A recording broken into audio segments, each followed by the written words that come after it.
why badging in Africa, not just because I call it home and enjoy going there, but there's an actual need on the continent. And if we look at a map where the countries and the continents are put in real scale, we can see that actually Africa is way, way bigger than we are used to seeing in the twatted maps that we usually look at. It's a huge continent.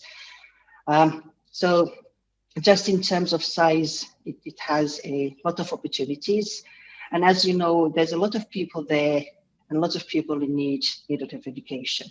But this is also something I want you to keep in mind, because we tend to talk about Africa as one place. It's 54 different countries, 54 different cultures, 54 different types of people. And it's like comparing Italians and Finns. If you compare north, east, south of Africa, the cultures are really, really different. So let's respect the richness of the huge continent. Senegal is the westernmost. It's like the tip of the nose of the continent. And it's really sub-Sahara. Basically, north of Senegal was Sahara. But yeah, these are also facts that you all know, but there are over 600 million youth under the age of 25 on the continent. So we all know it's growing.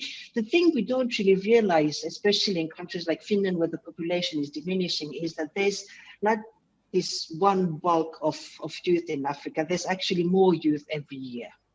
I was talking to a minister in Senegal one year, and he said that they have 10,000 kids more coming into the education each year.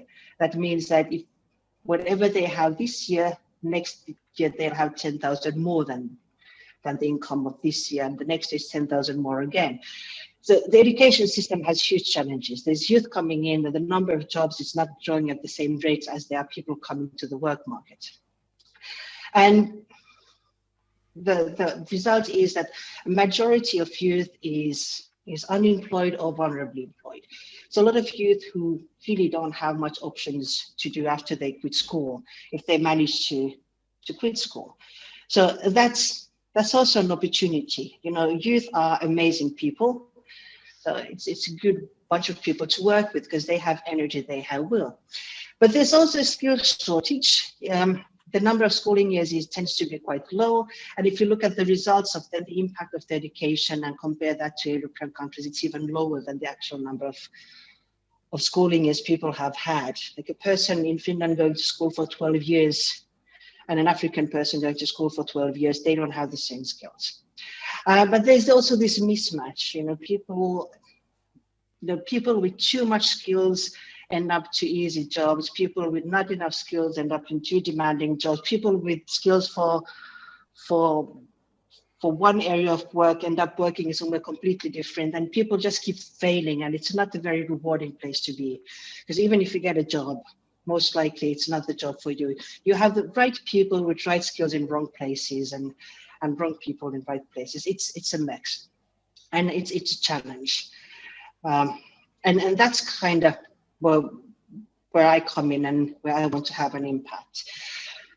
Because people don't have the opportunities for jobs and really getting like formal employment, there's this huge thing called the informal economy, which means people doing odd jobs here and there, hustling, not really gaining official salaries, paying taxes.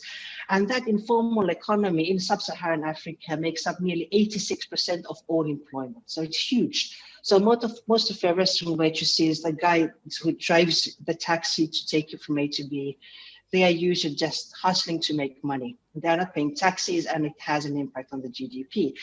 The informal economy constitutes about 40% of GDP, which is huge.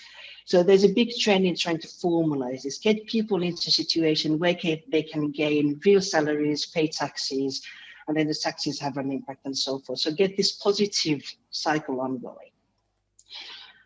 So that in short is what I'm interested in. A lot of education focuses on primary education or university education. And now we talk a lot about